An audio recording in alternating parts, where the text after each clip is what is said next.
Hello बच्चों, welcome back to the channel. कैसे हैं सब लोग? आई होप सब बहुत ही ज्यादा बढ़िया हो यार। तो बेटा लास्ट क्लास में हमने फ्रॉड वाले टॉपिक को एकदम मस्त करके चौकस डन करा था और आज हम फ्रॉड के ही एक कॉन्सेप्ट को करने वाले हैं which is very important exam point of view के लिए। और जो आपकी हेडिंग है बेटा वो है mayor silence is not fraud. अगर मैं लास्ट क्लास की बात करूं तो बेटा लास्ट क्लास में हमने फ्रॉड जो टॉपिक करा था उसमें हमने सेक्शन नंबर 17 को डन करा था, जिसमें फ्रॉड की हमने डेफिनेशन लिखी थी, कुछ एसेंशियल एलिमेंट लिखे थे और फ्रॉड के इफेक्ट लिखे थे। अगर मैं डेफिनेशन की बात करूं तो वहां पे फ्रॉड में आपको 5 स्पेसिफाइड एक्टिविटीज बताई थी। सर कौन सी एक्टिविटीज? बेटा बहुत सारी एक्टिविटीज थी, जैसे प्रॉमिस मेड मतलब without any intention of performing it, active concealment of material fact, statement made even knowing it to be false, कोई भी अदर एक्टिविटी जहां पे डिसीव करना पर्पस है, कोई भी एक्टिविटी जो लॉ ने फ्रॉडुलेंट बता दी। 5 एक्टिविटीज बताई थी। ये 5 एक्टिविटीज आप करते हो, intention to deceive the other party है, सामने वाला पार्टी उस पर रिलाय करके एक्ट करके अगर डिसीव हो जाता है और उसे लॉस होता है तो उस सिचुएशन में हम फ्रॉड बोलेंगे। फ्रॉड के कुछ इफेक्ट्स होते हैं। क्या इफेक्ट्स थे सर? लास्ट क्लास में हमने बहुत डिटेल में डिस्कस करा था। सबसे पहला, कॉन्ट्रैक्ट हमेशा कैसा बनेगा बेटा? Voidable at the option of the aggrieved party. दूसरा, अग्री पार्टी या डिफ्रॉडेड पार्टी कॉन्ट्रैक्ट को रीसाइन कर सकती है, कैंसिल कर सकती है। कोई बेनिफिट है तो उन्हें एक्सचेंज कर सकती है, अगर कोई बेनिफिट एक्सचेंज हुआ तो उसे रिस्टोर करेगी। पॉइंट नंबर 4 जो अलग था that is suit for damages. और पॉइंट नंबर 5 था स्पेसिफिक परफॉर्मेंस का, कि आपने जो फॉल्स स्टेटमेंट दी थी आप उसे ट्रू करके देंगे, हमें नहीं पता जी। तो 5 इफेक्ट लिखे थे। सेक्शन 17 में फ्रॉड की डेफिनेशन देखी थी, ये हमने डन करा था। आज की क्लास में बेटा हम बहुत ही इंपॉर्टेंट और बहुत ही हटके एक टॉपिक करने वाले हैं, that is mayor silence is not fraud. Mayor silence is not fraud. अब देखो ये सिचुएशन क्या बोल रहा है? सिचुएशन ही बोल रहा है कि जो साइलेंस है क्या वो फ्रॉड है? Question mark. अब ये मैं आपसे पूछ रहा हूं, जो साइलेंस है, साइलेंस इज व्हाट? आपने कुछ भी नहीं बताया, क्योंकि हमने फ्रॉड की डेफिनेशन में क्या पढ़ा था? Statement made even knowing it to be false. आप एक स्टेटमेंट अदर पार्टी को दे रहे हैं ये जानते हुए कि वो स्टेटमेंट गलत है, तो वो फ्रॉड है। सर बिल्कुल समझ आता है, बिल्कुल समझ आता है। लेकिन अगर आप कोई भी स्टेटमेंट दे ही नहीं रहे, अगर आप साइलेंस मेंटेन करके बैठे हो, चुपचाप शांत बैठे हो भैया, चुपचाप, कोई टेंशन वाली बात नहीं है, तो क्वेश्चन ये है क्या ये फ्रॉड होगा? अब समझो, ये कॉन्सेप्ट समझने के लिए एक केस लॉ है, पहले मैं आपको ये बताता हूं। केस लॉ है वर्ड वर्सेस हॉब्स का, वर्ड वर्सेस हॉब्स का। अब यहां होता क्या बेटा? होता क्या है? होता यह है कि जो पर्सन है हॉब, यहां पे एक व्यक्ति है जिनका नाम है हॉब, एच से डिनोट करा हॉब। बेटा हॉब के पास जो है ना कुछ पिग्स होते हैं, कुछ पिग्स,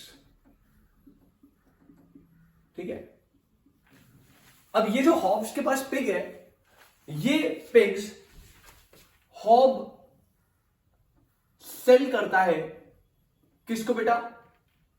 वर्ड्स को। हॉब के पास पिग्स है, पिग्स सेल करता है किसको? वर्ड्स को। अब प्रॉब्लम ये होती है बेटा कि ये जो पिग्स हॉब के पास है, ये जो है ये सफर कर रहे होते हैं फीवर से।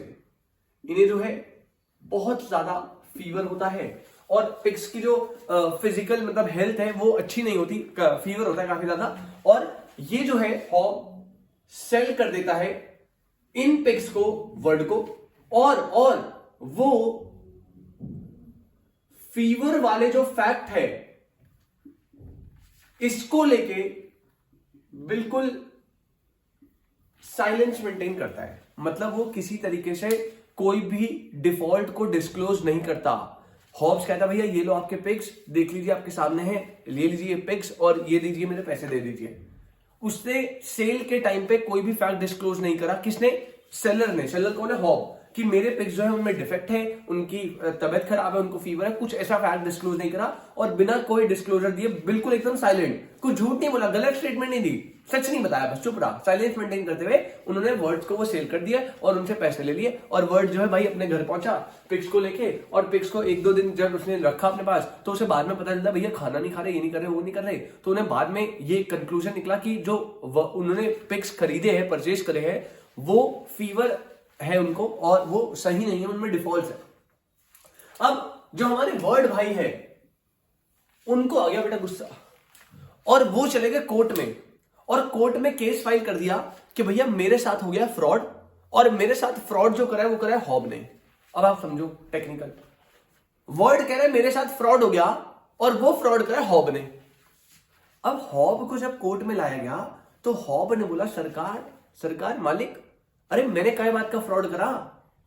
कह रहा भैया मैं तो अपने गुड्स बेच रहा हूं, कह रहा गुड्स में जो भी डिफॉल्ट थे वो मैंने डिस्क्लोज नहीं करे। समझ आप मेरी बात? हॉब कह रहा है कि मैंने किसी तरह की फॉल्स स्टेटमेंट थोड़ी दी है, मैंने कोई झूठ थोड़ी बोला है।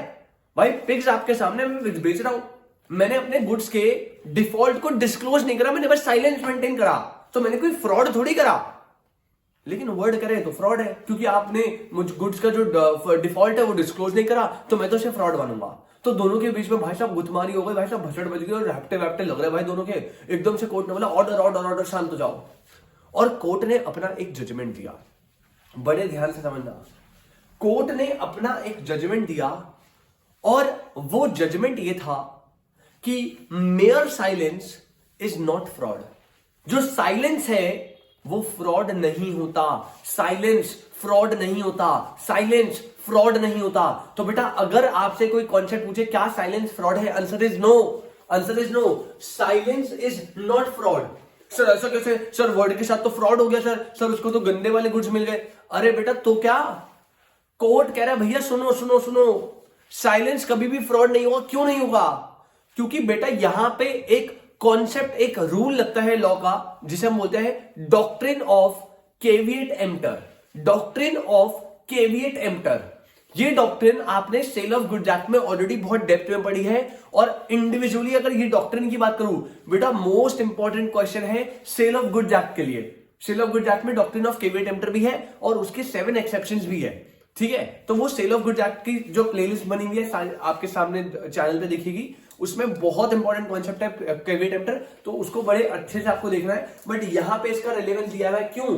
तो कोर्ट ने कैविएट एम्प्टर क्या कहता है मैं बताता हूं। कैविएट एम्प्टर ये कहता है कि भाई कोई भी सेलर जो गुड्स बेच रहा है, क्या वो अपने गुड्स को कभी बेकार बताएगा?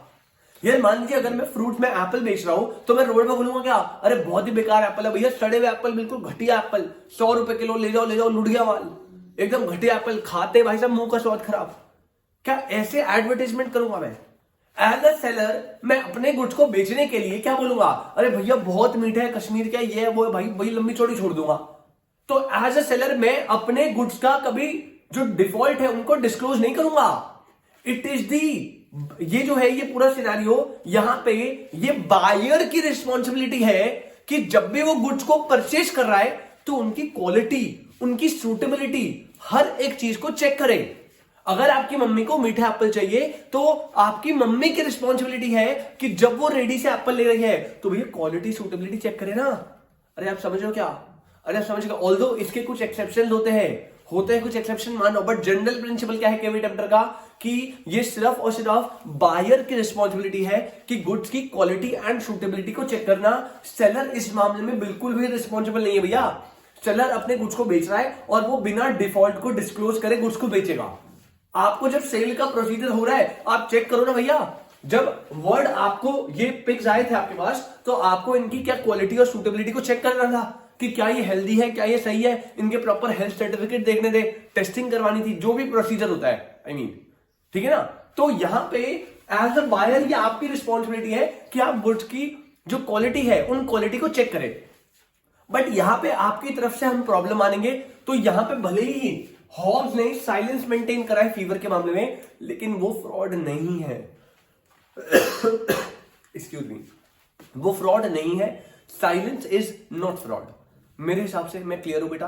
मैं फिर से रिपीट कर रहा हूं, क्या साइलेंस फ्रॉड होता है? Answer is no sir, silence is not fraud. क्यों सर? तो बेटा यहाँ पे इसको प्रोटेक्ट करता है एक प्रिंसिपल, एक डॉक्ट्रिन, जिसका नाम है doctrine of caveat emptor. Doctrine of caveat emptor क्या बोलता है? ये कॉन्सेप्ट बोलता है, ये प्रिंसिपल बोलता है कि सर सिर्फ और सिर्फ बायर जो है वो रिस्पॉन्सिबल होगा for checking the quality and suitability of a good जब भी परचेज करेगा। ठीक है, सेलर की कोई भी रिस्पॉन्सिबिलिटी नहीं है कि वो फैक्ट्स को डिस्क्लोज करे, वो डिफॉल्ट को बताए। ये हमेशा बायर का काम है कि उसे सारी चीजों को चेक करना है। अगर उसने ढंग से चेक नहीं करा या बिना चेक करे सामान ले लिया और बाद में कोई खराब हुआ, लॉस हुआ, डैमेज हुआ, तो सेलर की रिस्पॉन्सिबिलिटी नहीं है, ना वो फ्रॉड कर रहा है। ये आपका काम था, आप जब परचेस कर रहे थे तब आपको चेक करना था। बट इसके कुछ एक्सेप्शन होते हैं, वो हम सेल ऑफ गुड्स में पढ़ेंगे। बट यहां के लिए बस इतना समझिए, क्या साइलेंस फ्रॉड है? Answer is no. नंबर 2, क्या क्यों नहीं है फ्रॉड? तो आप बोलेंगे sir doctrine of caveat emptor. Number 3, ये क्या होता है? तो आप बोलेंगे sir buyer is alone responsible for checking the quality and suitability of a good before a purchase is made. Number 4, इसका मतलब क्या है? इसका मतलब सेलर जो है वो अपने गुड्स के डिफॉल्ट को कभी भी डिस्क्लोज नहीं करेगा, और वहां पे वो बिल्कुल नहीं करेगा, कोई दिक्कत नहीं है, और आप उसे फ्रॉड नहीं बोल सकते। वो तो भैया कभी करेगा ही नहीं, क्योंकि ये आपकी रिस्पॉन्सिबिलिटी है। समझ लो आप मेरी बात? तो बेटा ये कॉन्सेप्ट है, आई होप आपको क्लियर हो, केस लॉ एकदम क्लियर हो। और जल्दी से हम पढ़ लेते हैं कॉन्सेप्ट, जब आपको एग्जाम में, और एग्जाम में आया हुआ है, लिटरली 5 to 7 मार्क्स में आया हुआ है 2 बार एग्जाम में, कि silence, mere silence does not amount to fraud. ठीक है ना, ऐसे करके स्टेटमेंट है, बोलेगा भैया स्टेटमेंट को बताओ और वो केसेस बताओ जहां पे साइलेंस फ्रॉड बन जाता है। तो अभी हम पढ़ेंगे उस आराम से, बट पहले आप यहां देखिए। सबसे पहले silence is not fraud, silence is not fraud.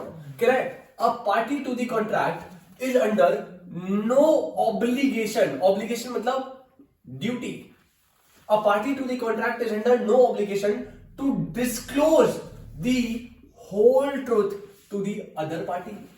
इसका मतलब एक पार्टी किसी भी ऑब्लिगेशन में नहीं है कि उसे सारे के सारे ट्रूथ को डिस्क्लोज करना है।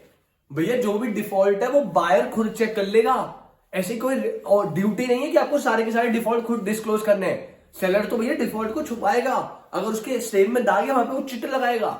ये आपका काम है कि उस चिट को हटाओ और देखो दाग है या नहीं है।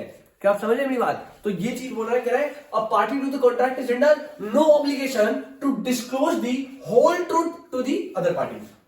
कह रहा है caveat emptor that is let the buyer beware. Concept क्या है बेटा? केविएट एम्प्टर एक लैटिन वर्ड है जिसका नॉर्मल प्रोनाउंसिएशन क्या है? Let the buyer beware. भैया हम तो नॉर्मल है, हम तो भैया गंदे आदमी, हम तो झूठ बोलेंगे। जो बायर भैया जो खरीदने आ रहा है उसको देखना है। भैया तू सामान ले जा रहा है, तेरे पैसे लग रहे हैं, तू चौकन्ना रहना भाई, हम तो झूठे आदमी। Let the buyer beware is the rule applicable to contract. The principle is that the buyer alone is responsible for checking the quality and suitability of a good before a purchase is made. There is no duty to speak in such case, and silence does not amount to fraud. इस case में अगर seller चुप भी रहता है तो बेटा वहां पे उसका साइलेंस फ्रॉड नहीं माना जाएगा, क्योंकि भैया चेक करने की ड्यूटी किसकी? सर किसकी? अरे सर बायर की। कॉन्सेप्ट कौन सा बेटा? Doctrine of caveat emptor, doctrine of caveat emptor. याद रखना है कि एक पॉइंट, 4 पॉइंट बताए। सबसे पहले क्या साइलेंस फ्रॉड है? Silence is not fraud. काहे नहीं भैया? तो वहां पे डॉक्टर ने प्रोटेक्ट करी, नाम क्या उसका?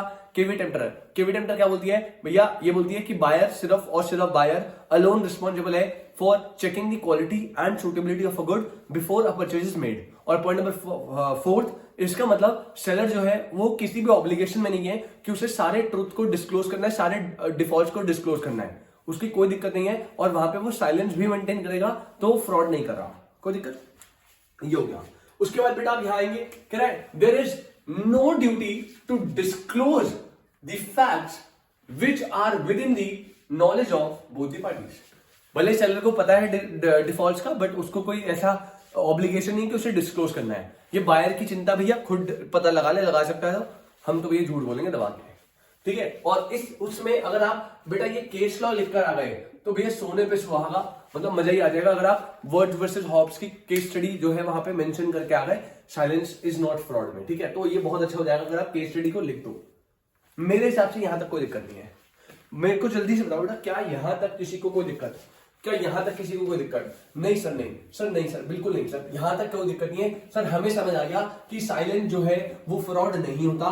क्यों नहीं होता सर? एक कॉन्सेप्ट है डॉक्ट्रिन ऑफ केवी टेम्पटर, उसकी वजह से नहीं होता। जो क्वालिटी और सुटेबिलिटी चेक करने की रिस्पॉन्सिबिलिटी पूरी की पूरी बायर के ऊपर डालता है और सेलर को प्रोटेक्ट करता है। वो कहता है भैया सेलर साइलेंस मेंटेन कर भी सकता है, हो सकता है सेलर आपको सारे जो फैक्ट्स है उन्हें, सारे डिस्क्लोजर्स है उन्हें ढंग से नहीं बता रहा, बट ये आपकी ड्यूटी है कि आप उन्हें चेक करिए, ठीक है। और अगर सेलर ऐसा कर रहा है तो वो फ्रॉड नहीं कर रहा। तो इसका मतलब अभी तक हमने क्या देखा? अभी तक मैं बोल सकता हूं हमने ये देखा कि क्रक्स दे रहा बेटा इसका, silence is not equal to fraud. क्या ये सही बात है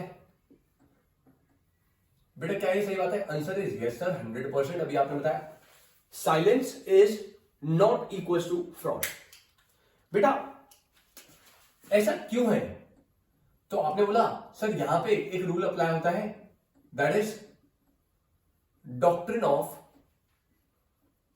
caveat emptor, doctrine of caveat emptor. और जिसको अपन क्या बोल सकते हैं?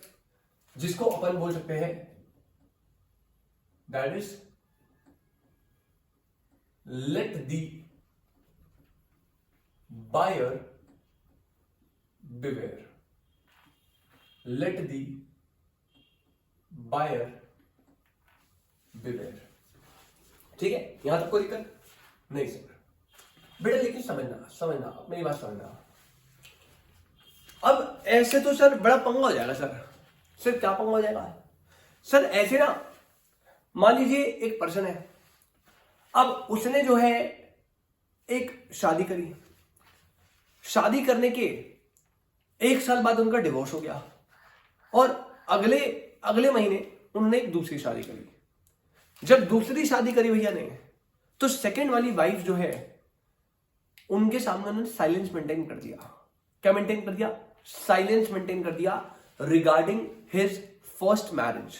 भैया ना भाई, ऑब्वियसली बात है भाई, ना उन्होंने पूछा वाइफ ने, ना इन्होंने कुछ बताया, ये शांत रहे भैया। इनका मैं तो साइलेंस मेंटेन कर रहा हूं, लेट द बायर बिवेयर। कह रहा भैया आप बायर हो, बिवेयर रहो। ऐसे करके भैया फुल मौज में डॉक्ट्रिन ऑफ केवी टेम्पटर का पूरा फायदा उठाते हुए भैया दूसरी शादी करेगा। और बेटा दूसरी शादी के 2-4 महीने बाद ही सेकेंड वाइफ को फर्स्ट शादी की एल्बम मिल गई। Very risky. फर्स्ट शादी की एल्बम खोली तो भाई साहब एक हाथ में चक्कू, एक हाथ में एल्बम, और इधर बुला रही इधर इधर इधर। कह रहा मैं नहीं आऊंगा, मैं नहीं आऊंगा। कह रहा इधर इधर इधर। कह रहा मैं नहीं आऊंगा, मैं नहीं आऊंगा। चक्कू लेके खुद ही आने लग गई। कह रहा आ रहा हूं। तो भाई साहब आराम से मस्त करके गया वहां पे। कह रहा हाँ जी बताइए। कह रहा आपने मेरे साथ फ्रॉड करा है। कह रहा मैंने फ्रॉड करा है? मैंने कोई फ्रॉड नहीं करा। वाइफ कह रही है कि आपकी जो है फर्स्ट मैरिज हो रखी है और आपने मुझे इसके बारे में कोई इंफॉर्मेशन नहीं दी। ऐसा क्यों? This is fraud. तो भैया ने ये बता दिया, कह रहा है silence is not equal to fraud, doctrine of caveat emptor, that is let the buyer beware. भैया आप हो बायर तो आपको रहना है बिवेयर, अपन तो है सेलर तो अपन रहेंगे मौज में, अपन तो बोलेंगे झूठ, दबा दब शादी करते रहेंगे। ऐसे कौन बोल रहा है बेटा? मैं नहीं बोल रहा, ऐसा वो हस्बैंड बोल रहा है अपनी वाइफ को। तो लॉ मेकर कह रहा है यार ये तो पंगा हो गया यार। अगर मैं ये कॉन्सेप्ट एप्लीकेबल करवा दूं तो ऐसे तो भैया बंदे शादी करते रहेंगे, कहेंगे जी हमने थोड़ी फ्रॉड करा, आपने पूछा नहीं, हमने बताया नहीं, हमने तो साइलेंस मेंटेन करा है। मैंने ऐसा थोड़ी बोला मैंने कि मेरी तो शादी नहीं है, पहली शादी है। अगर मैं फॉल्स स्टेटमेंट देता तब तो मुझे समझ आता मैंने फ्रॉड करा है, बट मैंने कोई फ्रॉड ही नहीं करा, मैंने तो साइलेंस मेंटेन करा। अभी हमने पढ़ के साइलेंस इज नॉट फ्रॉड, क्योंकि डॉक्ट्रिन ऑफ केवी टेम्पटर कहती है लेट द बायर बिवेयर। क्या आप मेरा पॉइंट समझ रहे हो बेटा?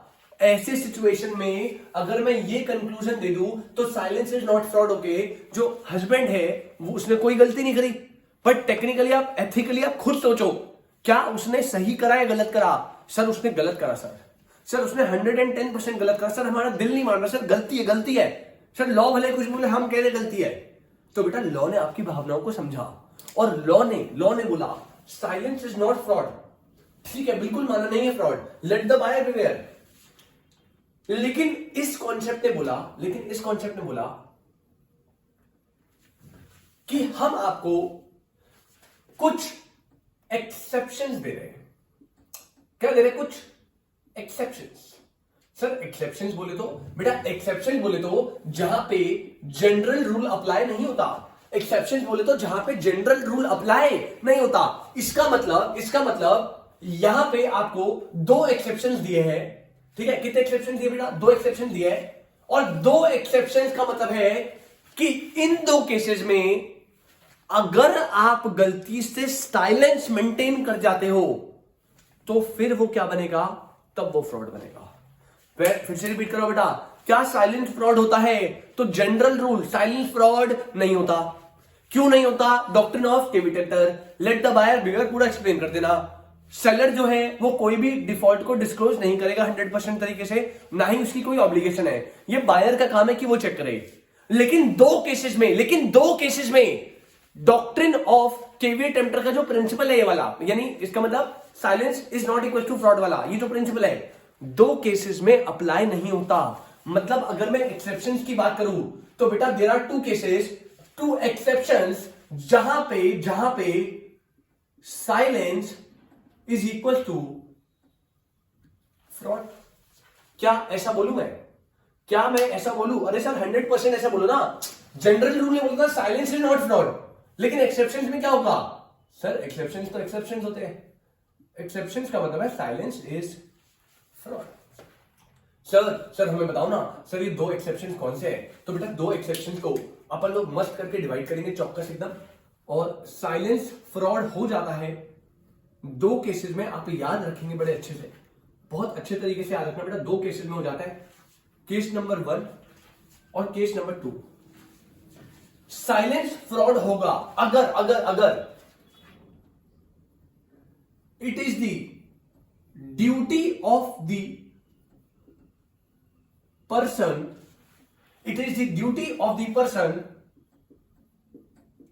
To speak. This is exception number 1।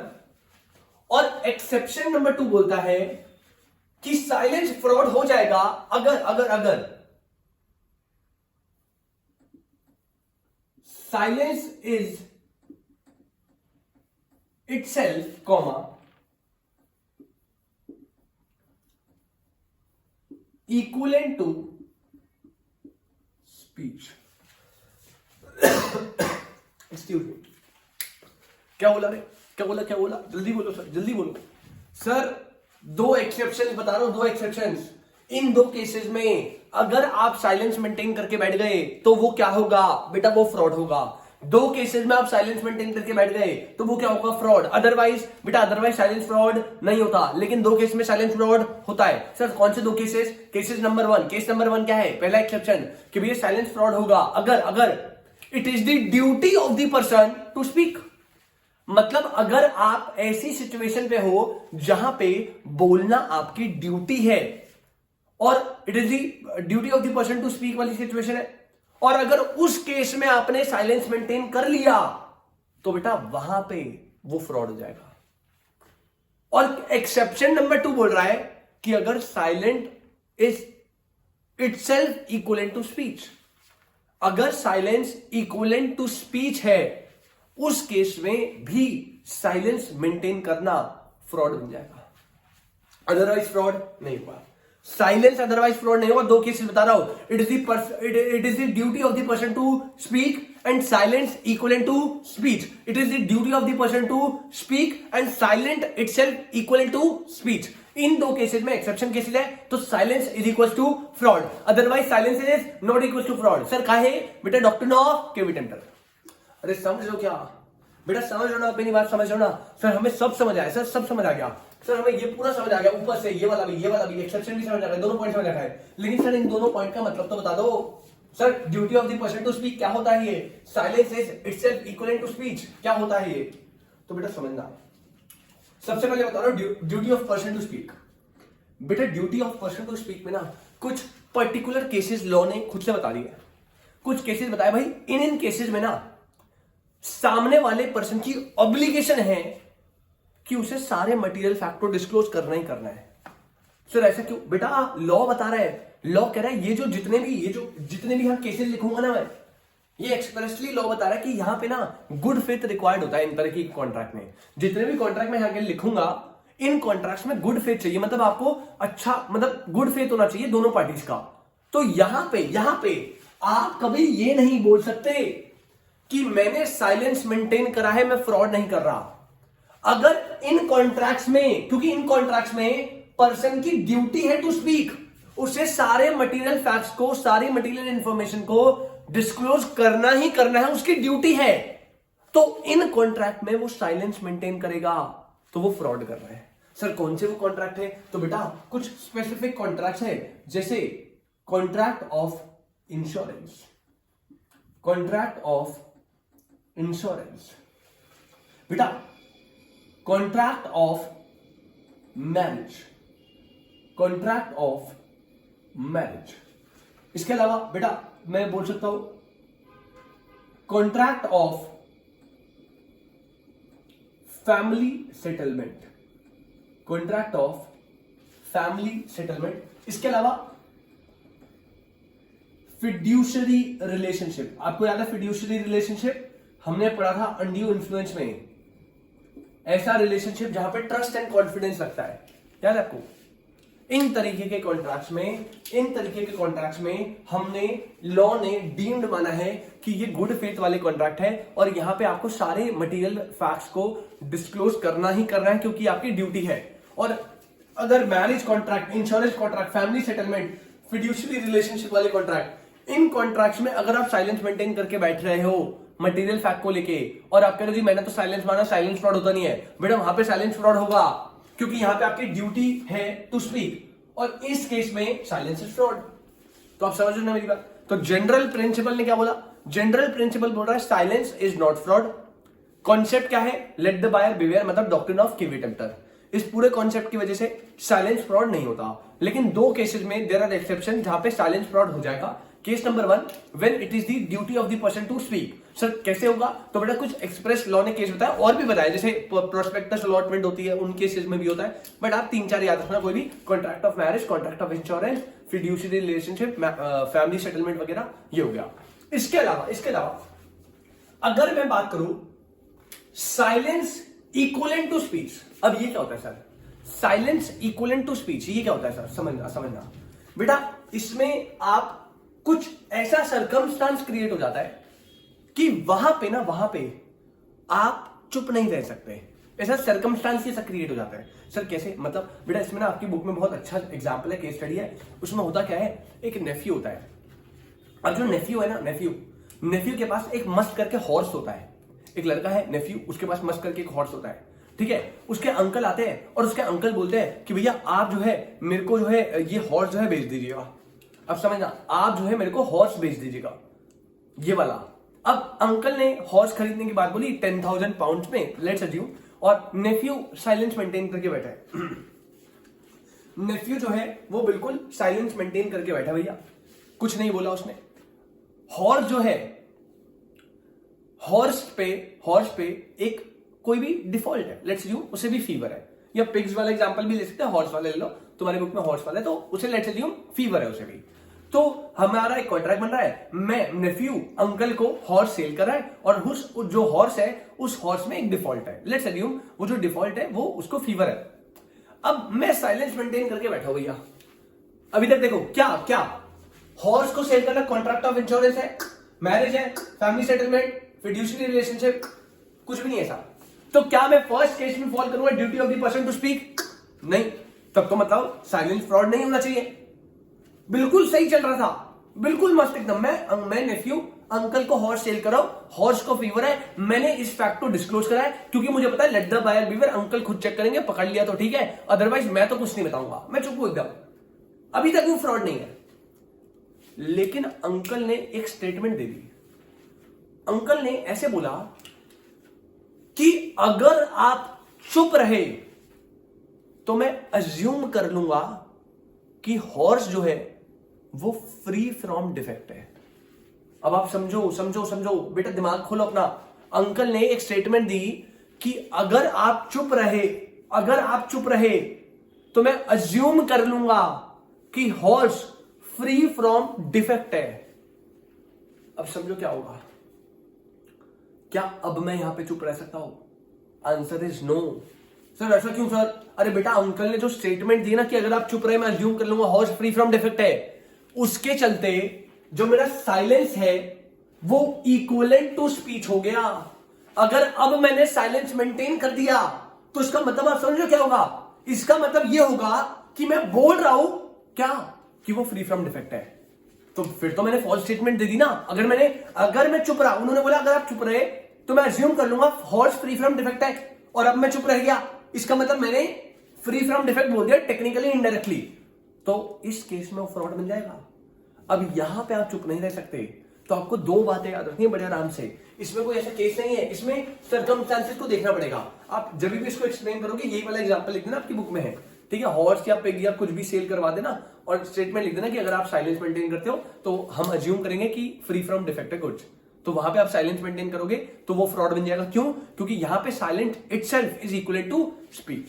तो बेटा ये कॉन्सेप्ट है फ्रॉड का, और फ्रॉड ये कॉन्सेप्ट है साइलेंस इज फ्रॉड का। साइलेंस फ्रॉड नहीं होता, ये जनरल रूल है। क्यों नहीं होता मैंने बता दिया, लेकिन इस रूल के दो एक्सेप्शंस हैं, जहां पे एक्सेप्शन के केस में साइलेंस क्या हो जाएगा? फ्रॉड हो जाएगा। दो एक्सेप्शन कौन से बेटा? पहला duty of the person to speak, पहला duty of the person to speak, और second silent itself equal to speech. कोई दिक्कत नहीं, इसके केसेस याद रखना, इसमें एग्जांपल याद रखना, और यही सिनेरियो जो एक्सेप्शन वाला है वो मैंने यहां पे लिख दिया, आप एक बार रीड कर सकते हैं। वो कह रहा है बेटा mere silence does not amount to fraud, mere silence does not amount to fraud unless the circumstances of the cases are such that it is, यहां से देख लेना, it is the duty of the person keeping silence to speak, और पहला exception हो गया, या फिर unless his silence is in itself equivalent to speech। तो पहला पॉइंट हो गया बेटा ये, और दूसरा एक्सेप्शन हो गया ये। एक्सक्यूज मी, मेरे हिसाब से बेटा मुद्दा एकदम क्लियर है। इसके अलावा मुझे नहीं लगता कोई डाउट होना चाहिए आपको। आप प्लीज इसको अच्छे से पढ़िए, मेरे हिसाब से एकदम क्लियर हो जाना चाहिए। मैं फिर से एक बार आपको पूरा रिकॉर्ड दे दूं बेटा। अभी तक हमने फ्रॉड को डन करा, सेक्शन नंबर 17 डेफिनेशन पे गए थे, फिर हमने इफेक्ट्स ऑफ फ्रॉड देखे थे कि इतने इतने इफेक्ट्स होता है, ये होगा, कॉन्ट्रैक्ट वॉइडेबल होगा, आपका जो है रीसाइन हो सकता है, बेनिफिट अगर कोई एक्सचेंज हुआ है रिस्टोर होंगे, शूट फॉर डैमेजेस हो सकता है, स्पेसिफिक परफॉर्मेंस भी आप मांग सकते हो कि आपने जो फॉल्स स्टेटमेंट दी उसे ट्रू करिए, ठीक है? फिर हम बहुत इंपॉर्टेंट टॉपिक पे गए, that is silence is not fraud. मेरी गट फीलिंग है बेटा ये इतना इंपॉर्टेंट कॉन्सेप्ट है कि अभी आपके रिसेंट एग्जाम्स में ये पूछा जा सकता है, बिल्कुल, ठीक है? कोई इसमें कोई डाउटफुल वाली बात नहीं है, बहुत नॉर्मल सी बात है, अगर ये पूछ ले कोई बड़ी बात नहीं है, ठीक है? तो बेसिक कॉन्सेप्ट ने क्या बोला? बेसिक कॉन्सेप्ट बोलता है कि साइलेंस इज नॉट फ्रॉड। क्यों? क्योंकि वहां पे कॉन्सेप्ट है doctrine of privity, doctrine of caveat emptor, that is let the buyer beware, जो ये बोलता है कि कोई भी गुड परचेज करने से पहले उसकी क्वालिटी और सूटेबिलिटी को चेक करना सिर्फ और सिर्फ बायर की रिस्पॉन्सिबिलिटी है। सेलर कभी भी सारे डिफॉल्ट को डिस्क्लोज नहीं करेगा, ना ही उसकी कोई ऑब्लिगेशन है करना, ये बायर की ड्यूटी की वो चेक करे। कोई दिक्कत? तो वहां पे अगर सेलर चुप भी रहता है डिफॉल्ट के लिए तो वो फ्रॉड नहीं होगा। केस लॉ आप प्लीज मेंशन करके आएंगे, वर्ड्स वर्सेस हॉप का, पिग्स का जो सेल हुआ था उसको फीवर था, पूरा एक्सप्लेन कर देना। फिर उसके बाद आप बताएंगे कि लेकिन देयर आर टू एक्सेप्शंस जहां पे साइलेंस रहना फ्रॉड कहलाएगा। दो एक्सेप्शन कौन से हैं? नंबर 1, अगर ड्यूटी ऑफ द पर्सन है टू स्पीक, या फिर अगर silence itself equivalent to speech. Duty of the person to speak में लॉ ने एक्सप्रेसली बताया कि आपको कहां कहां पे मटेरियल इंफॉर्मेशन को डिस्क्लोज करना ही करना है, आप चुप नहीं रह सकते। वहां पे आपकी ड्यूटी है स्पीक करना। Contract of marriage, contract of insurance, contract of family settlement, या फिर फिड्यूशियरी रिलेशनशिप वाले कॉन्ट्रैक्ट। और साइलेंस इक्विवेलेंट टू स्पीच कब बनेगा? तो बेटा सर्कमस्टेंसेस ऑफ द केस है, जब सामने से ऐसी स्टेटमेंट आ जाए तब उस केस में आप बता सकते हैं। अदरवाइज कुछ है नहीं टॉपिक में, बहुत सिंपल टॉपिक है।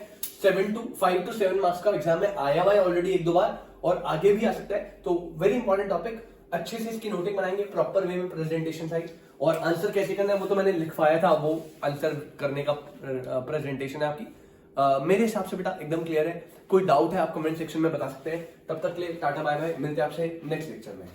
चलिए जी।